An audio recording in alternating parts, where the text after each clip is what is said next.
Yellowstone Season 1, Episode 9, The Unraveling, Part 2, is the second half of the two-part Season 1 finale, and the episode sees John, Kevin Costner, and Jamie, Wes Bentley, reaching an impasse, Beth, Kelly Riley, getting a new role in the family, and Dan Jenkins, Danny Houston, getting what's coming to him. The first season of Yellowstone may have some growing pains, but it's still an excellent 9 episodes of TV, and The Unraveling, Part 1 and Part 2 bring a lot of simmering resentments to a dramatic boil. The first season of Taylor Sheridan's TV show has seen John coming up against Dan Jenkins and Thomas Rainwater, Gil Birmingham, and in The Unraveling, Part 1, their machinations begin to take form. However, Beth is making some plans of her own to undercut him.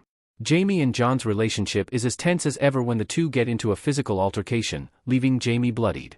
Monica, Kelsey Aspill, is still in the hospital and has now made it clear she wants Case, Luke Grimes, out of her life. The Unraveling, Part 2 picks up right where Episode 8 left off. John cuts his support for Jamie. Governor Perry wants John to retire. John Dutton, Kevin Costner, yelling at a frightened Jamie, Wes Bentley, in Yellowstone. Copy. In the beginning of the episode, John has a sit-down with Governor Linnell Perry, Wendy Moniz Grillo.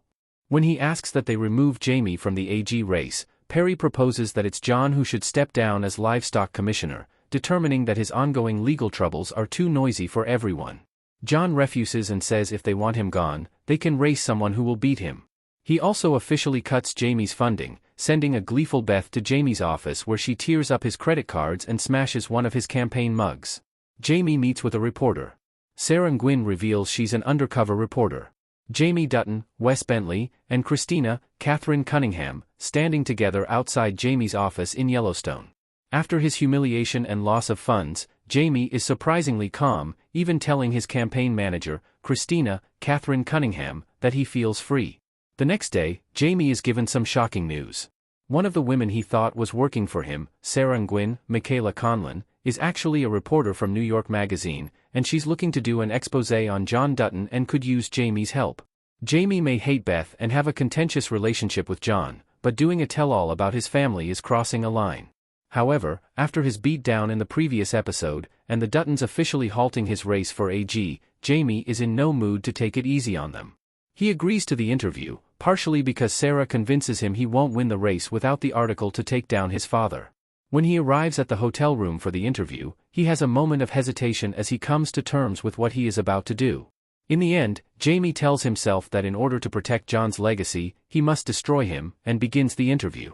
Case and Rip interrogate Dan Jenkins. Dan is nearly hung to death. Dan Jenkins, Danny Houston, hanging from a rope in Yellowstone. Copy. Dan Jenkins may think he has everything all wrapped up on the Yellowstone ranch, but what he doesn't count on is the brutal tactics of Case and Rip, Cole Hauser. Rip and Lloyd, Forey Smith, track down Dan, who's on a walk, and chase him into a waiting Case. The trio of Yellowstone faithful bring Dan to the ranch where they tie a noose around his neck and place him on a horse. Rip forces Dan to confess he purposefully ran a semi-truck into John's car, and he even admits to illegally trying to price the Duttons out of Yellowstone. Though Rip is content and agrees to cut Dan down, Dan begins yelling obscenities at them, goading Case into slapping the horse he's sitting on, effectively hanging Dan. Rip makes a motion to help him but Case says, let him hang. Rip, Lloyd, and Case all watch Dan struggle at the rope before the scene ends. Dan's fate isn't revealed until Yellowstone Season 2, Episode 1. Case joins the bunkhouse and Beth is made executor of the ranch. Avery becomes a ranch hand. Case, Luke Grimes, and Monica, Kelsey Aspill, having a fight while Monica is in a wheelchair in Yellowstone. Copy. In other news, Case has officially been pushed away by Monica, and he goes back to Yellowstone to talk with John to see if he can work as a ranch hand. John insists there's no need for that, and he should live in the big house. He's family after all. Case won't hear it and John reluctantly allows him to stay in the bunkhouse with the other workers. When he arrives, he places his hat on his bunk, which is seen as bad luck by the other cowboys. Case is quick to point out that he doesn't believe in bad luck. Rip brings another new face to the bunkhouse, Avery, Tanaya Beatty, a dancer he had hired to spy on Dan and Rainwater. When he returns to pay her one evening, she tells him she doesn't want money, she wants a job at Yellowstone, claiming she can ride as well as any man there. She proves she can hold her own when she arrives, immediately dressing down the men there and threatening them personally if anyone tries anything funny with her.